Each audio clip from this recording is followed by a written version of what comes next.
Good evening, everybody. This is Robin with another edition of Horror Pop After Midnight.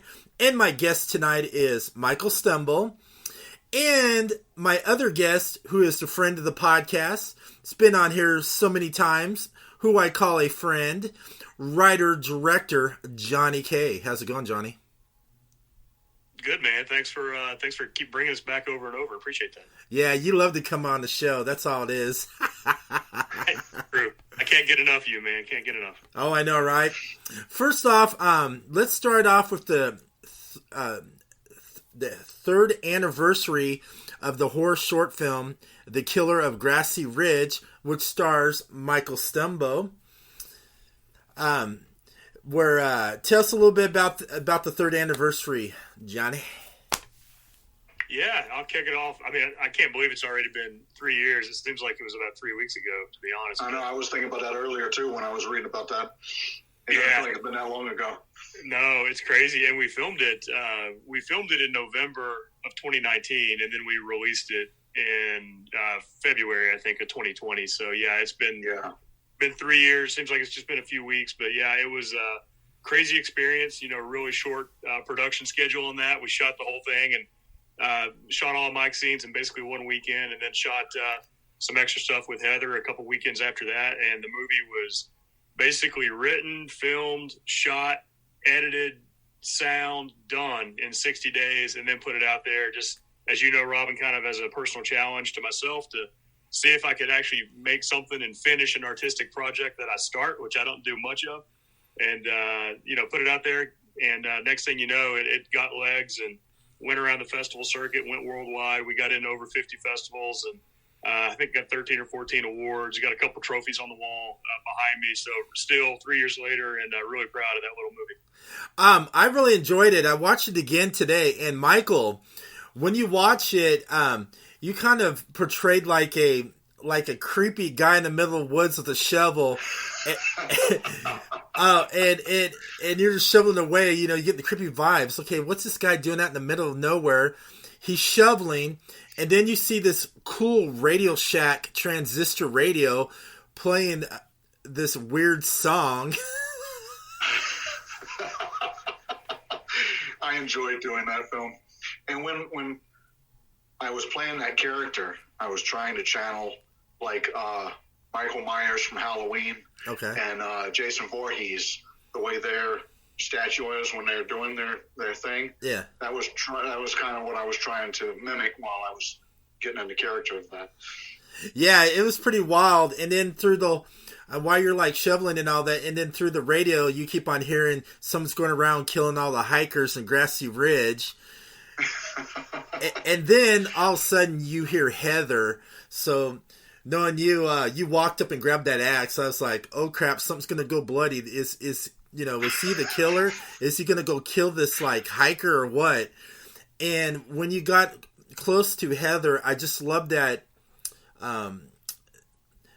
You guys had that. You guys read off of each other, which is cool. You had that chemistry, like you could read off of each other, and I just love that whole silent thing where you were just walking around Heather and just going, should I help her or should I not? And you were still walking with that axe, and here's Heather going, help me, help me. And see, the thing about it too is I had never even met Heather until that day. Really? Yeah. I had never even met her until that day. Yeah, she played it. Oh my gosh, I'm not going to rent for anybody his salt, but man, she was a villain, man. She had that cute, innocent look about her, and you're thinking she was the victim. Yeah. I actually reshared the Killer of Grassy Ridge again on my Facebook page about an hour before we started this video, and I even put the Batman back on there too. Oh, that's pretty cool. That's awesome. They go to my page and they can even see it there.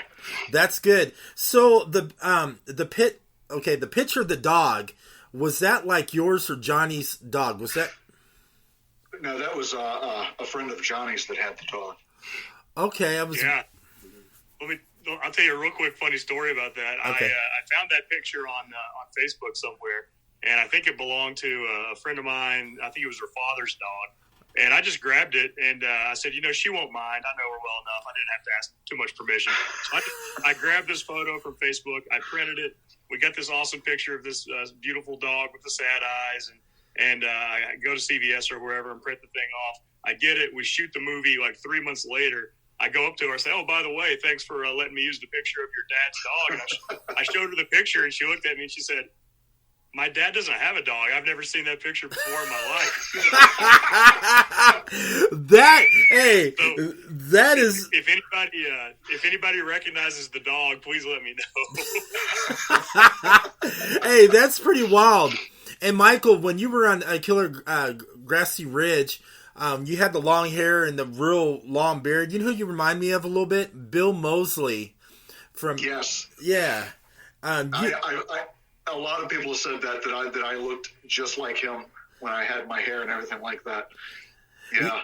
Yeah, at first, before I met Johnny, I was going to check it out, and I thought that was Bill Moseley in the short film. Yeah, there was a lot of people that said that I look like – there's a friend of mine that actually lives down in Florida that does photography, and he's big into horror films and all that, and when he watched The Killer of Grassy Ridge – he sent me a message, and he goes, man, you've got to get a hold of Rob Zombie and see if you can get in any of his films. Hey, you could have been his stunt double, or you could have been the stand-in. Yeah, that would have been cool. Yeah, and no lie, guys, I thought you were really Bill Moseley. I really did. And Johnny, you're real famous of getting like good scores in your short films. And the score in The Killer Grassy Ridge was like pretty eerie, and it had a little catch to it. Yeah, I hear a lot of Jaws in there. When I hear, Jaws is my favorite of all time, and you can never beat that tension in the Jaws score. Dun, dun, dun, dun, dun, dun.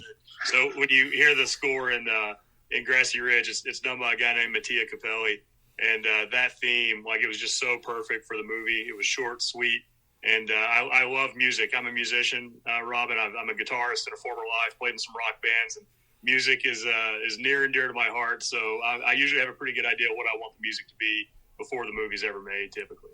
Yeah, I love the cinematography, how you shot certain scenes in that film, and I love how you added like the force, like it was one of the characters. I loved like the grimy gray areas, how you shot the camera. It just invested me. It was creepy. Oh, thanks, man. Yeah, that's real forest. That's no green screen. That's we actually shot that out in Front Royal, Virginia, which is about an hour, a little more west of DC, and right on kind of I-81 and I-66. We shot that out there on some private property, and and a lot of it's beautiful land, obviously, but a lot of the magic is in the color grading too. After the movie is shot, you get it into the editor, you color grade it, and given it that it was a horror movie. A lot of horror movies kind of choose to go that blue, scary, because, we actually shot that in November when the leaves were like in peak bloom. So, I mean, we could have shot a really nice like nature documentary out there with some yellow and orange leaves, but we were doing a horror movie, and it was supposed to be overcast that day, and the sun comes out. So we not only do we have bright yellow and orange leaves, it looked like a Virginia tourism commercial. We had beautiful blue skies too, and I'm like, this is the worst conditions to film a horror movie under. But it was pretty chilly, but we fixed it in post. That's pretty good. And Heather was pretty good at her role too. I mean, she like nailed it. She could have been a method actor, especially towards the end of the film. Right after her business out in the woods. Yeah, she. Full disclosure, she's my girlfriend. I'm surprised she's didn't kill me for roping her into this. But yeah, when I wrote it, I said, no, this is I really need you to be in this. She's not an actress. She has no intentions of being an actress, and I was able to sweet talk her and get her into the movie. I said, no, I won't spoil it for anybody. I said, but I really want you in this. I know you can pull it off. You can pull off both sides of this thing, and it just worked out. And after it was over with, I think she was proud of it. It did not launch her acting career, which she's fine with, by the way. But she's. I'm surprised she didn't kill me after all was said and done. She had a good time. Oh, she better have. Because Michael did. I mean, come on, Michael had a blast. I mean, I loved it. I mean, Bill Moseley. That's what I meant. I loved it. I had fun doing it. Yeah. Also, let's talk about another project you guys just did. The Batman fan film, The Oath. I looked on YouTube. It's over 273,000 views. Congratulations, Johnny. Wow, thank you, man. Yeah, it just premiered in December. It's been out a little more than a month, and to be pulling down those kind of numbers, we're a small channel too. We're a small YouTube channel, and we're a small indie film studio, and to pull down numbers like 250,000 views in just a month or so. I mean, it's humbling, it's amazing, and it's very satisfying because a lot of work went into that movie on the back end just to make it the best we could on the budget we had. And it's incredibly rewarding to see that many people looking at it. So yeah, thanks for mentioning that. We wrote Mike back into it too. I can't wait to actually shoot a movie with Mike one day where he doesn't look homeless and haggard and beat up and covered with dirt and grime. I'm looking forward to that day. Oh, I'm ready for anything. I know, Michael, you're a big geek. I know you're a big Superman fan, but also get to play in a Batman fan film. And when you were sitting there as that grimy bum laying by the brick wall and that freaky little laugh of yours, man, you could have been one of Batman's rogues. A friend of mine actually said that to me when he watched the video when it finally premiered, and I was kind of going for that a little bit, but when we originally shot that and I did the laugh, at first I didn't think it was going to turn out too well. I guess it's one of those where you're kind of your own worst critic.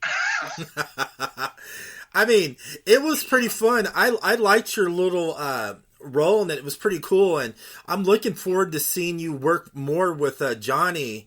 How did you and Johnny meet, and how did you get involved with some of Johnny's projects? Johnny and I first met back in 2016 at AwesomeCon. Me and a group of friends of ours had gone to AwesomeCon in Washington, D.C. Okay. And I joined a group called The Finest, which is like a G.I. Joe costume group. Okay. And Johnny was part of that.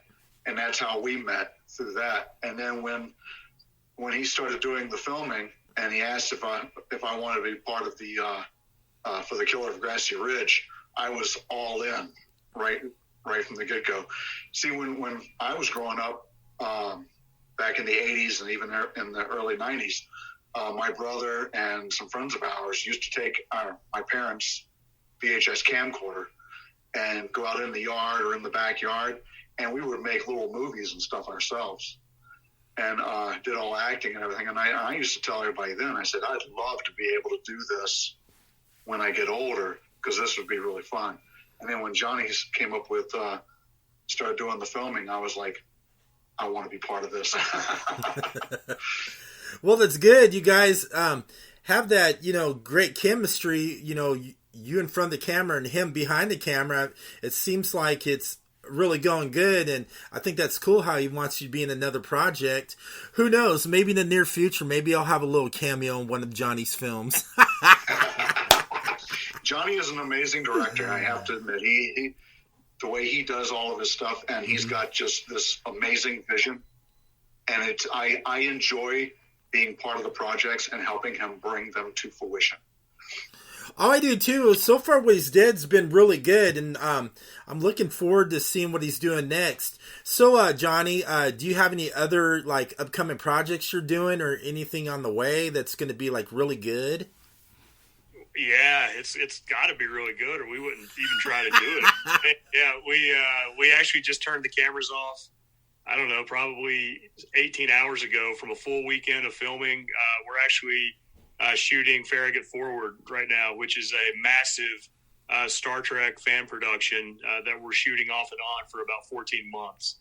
and we're actually funding on Indiegogo right now. We've raised almost $40,000. We are able to raise up to $50,000, and that's the limit that's set on us by Paramount and CBS. So we're really trying to reach that next 10,000 and hit our $50,000 limit. We're building sets from scratch. We're building Star Trek, bridges and starship, rooms, transporter rooms, engineering, name it. We're building some Klingon ships. I mean, it's insane the amount of work that's going into this fan film. And we shot all weekend. The last 3 days, I'm still pretty wiped out from it. And we've got another shoot scheduled in March, and then in June, and then later in the year. So that's the biggest thing. Now that the oath is signed, sealed, and delivered and out there, all my attention goes back to the Farragut Forward project. And then I've also got an unfinished short film out there called Red Eagle 1, which we actually dropped a trailer for before. And there's a few kind of special ingredients I want to go back and spice back into Red Eagle 1. I don't have Mike Stumbo in there as a cameo in that one yet, but maybe don't say never. Maybe I can find a way to squeeze him in, and maybe Mike can be my cameo in every movie. Have him in there somehow. I can take that. Hey, he can be the next Stan Lee. So when you watch all the films, let's see if we can spot Mike. Hey, look, Mike is a window cleaner. If you need me if you want me as a background character in Star Trek, I'm available. Yeah, and if you want me as a background character in Star Trek, let me be a red shirt and you can kill me off. This is Star Trek movie era. This is Wrath of Khan, so they all got red shirts off. Oh, okay. That's that's even better. I was reading about that. It seems like you got a great cast for that too, especially the one who plays the captain.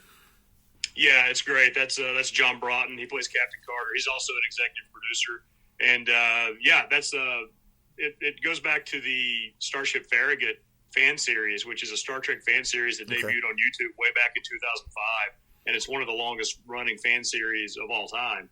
And all that was set in the 1960s Star Trek, and now this is really our first jump into the Wrath of Khan, the movie era, and kind of getting to play in that world. And we're using a lot of the same characters from the classic Farragut series over the last 15, 17 years or so. And it's a great cast, great crew as well, a lot of hardworking folks. And this is all volunteer. Nobody's getting paid for this. It's a fan film. It's all about the passion and love, whether it's Batman or whether it's Star Trek. And by the way, for a guy who never had an interest in doing fan films, I've somehow found myself doing 3 of them in a row. I don't know how that happened, but there's it's all about the love and the passion for your fandoms, I guess you could say, and that's why everybody's in. But great cast and great crew.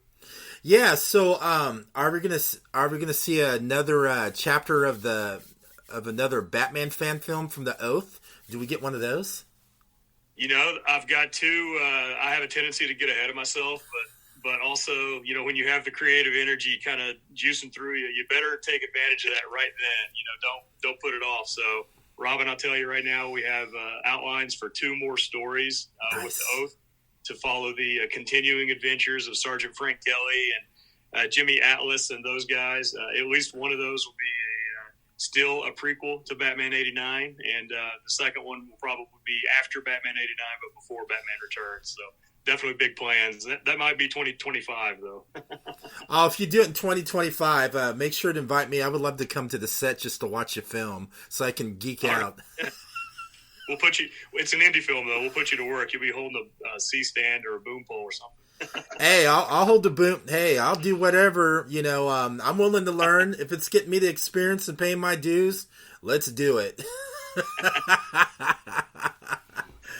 All right, so you guys are big into horror films. Okay, Michael, what's the one horror film that got you hooked into horror films? Nightmare on Elm Street. The original from back in '84. That was the first one I watched that got me really hooked into horror films, and then just kind of went from there. I did that one. I did the Friday the 13th. I did the Halloween movies. I've watched Poltergeist films, all that. Anything that's slasher and that kind of thing is just hooks me in. So what does horror mean to you? That's kind of a wide range. I guess anything that can give you like some kind of a shock value there's some kind of suspense to it. Okay. What about you, Johnny?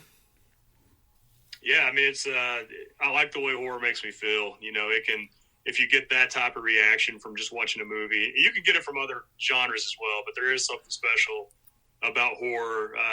And your first question, like the original Halloween, 1978, John Carpenter, that was all I needed. It all starts from there in my mind. And just watching that movie, I loved how it made me feel. I love the vibe. I love the creepiness.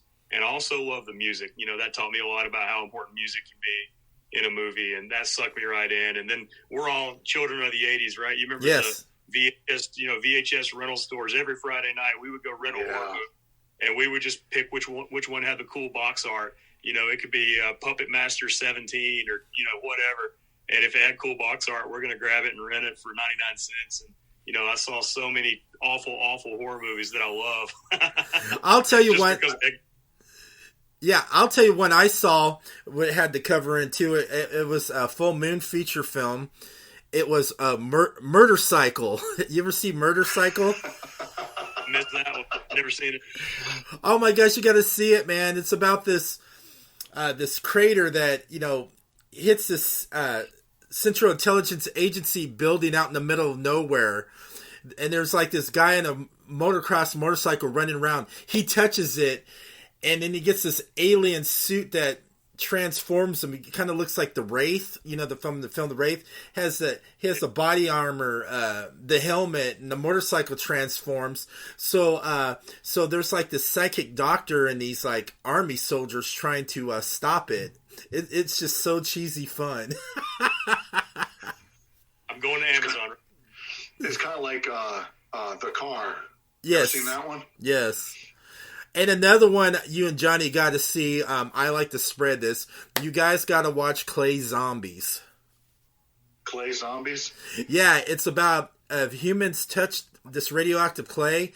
They turn into claymation zombies. Oh, wow. And through the whole movie, the actors are acting like they're shooting the clay zombies, and you can tell they're really getting into it. They're trying hard to be serious in acting. And then you have a sheriff who's obsessed with paprika and killing clay zombies. Have you ever seen the horror film that they did of Jack Frost? Yes. Where it came out in the 90s? Yep. That was... I remember when I saw that thing. One of the horror films that... What's that? I remember the trailer for that. I don't know if I ever saw it. Yeah, I saw it a long time ago. It's cheesy, but it's great. One horror film that scared the hell out of me when I was a kid was the original Poltergeist. Oh, yeah. Way back in the day. That scared me, especially that clown. That came under the bed and grabbed the boy. That really freaked me out. And the whole scene with the dead bodies in the pool, that freaked me out as a little kid, too. Yep. It's like, I'm never going to go swim there again.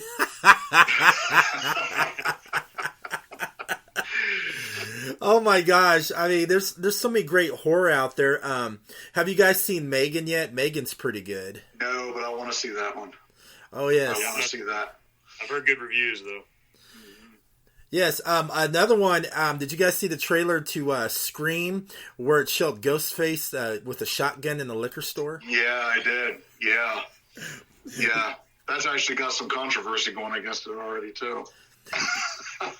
You know my thoughts are about that? You know how Neve Campbell's not in it and says she doesn't want to be in it? What if she was... What if she was the killer and of Ghostface and they pull the mask and it was her? Oh wow, that'd be something. My jaw would be dropping, going, "What, Sydney? Really? You're the killer? How much did they pay you?" My daughter is real big into horror films.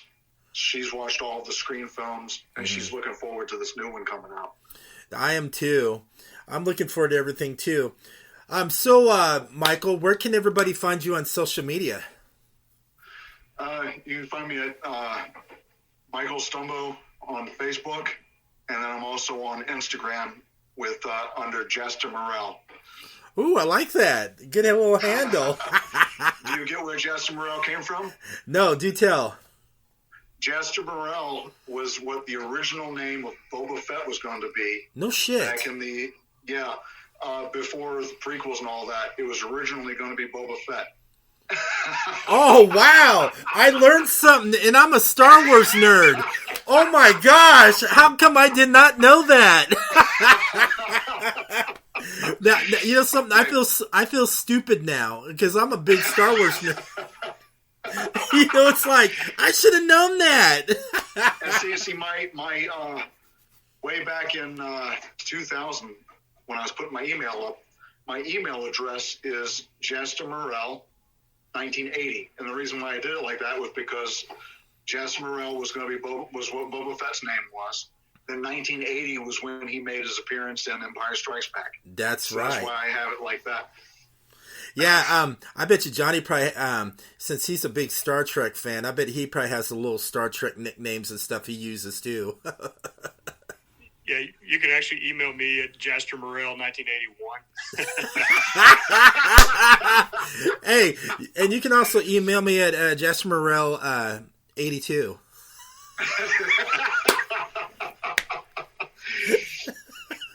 Yeah, you can catch me. Definitely check out the studio page, which is Chaotica Studios, Kaotica, and we're on all social media except TikTok because I can't handle TikTok. And then I don't do TikTok. Yeah, that's a bridge too far for me. And then you can catch me on Twitter is the best place to get me at that Johnny K guy. That's right. Twitter's where it's at. That's like a big party. I have a Twitter account, but I haven't gone to it in so many years. I don't remember what my password was. It's Jester Morrell 1980. Oh, I thought it was Logan5@gmail.com. Remember, there is no sanctuary. Yeah, exactly. Or, you know, Soylent Green. Soylent Green is people. That's it. That's yeah. Right. Everybody have a great week. Make sure you kiss your mom and hug your dog. And everybody have a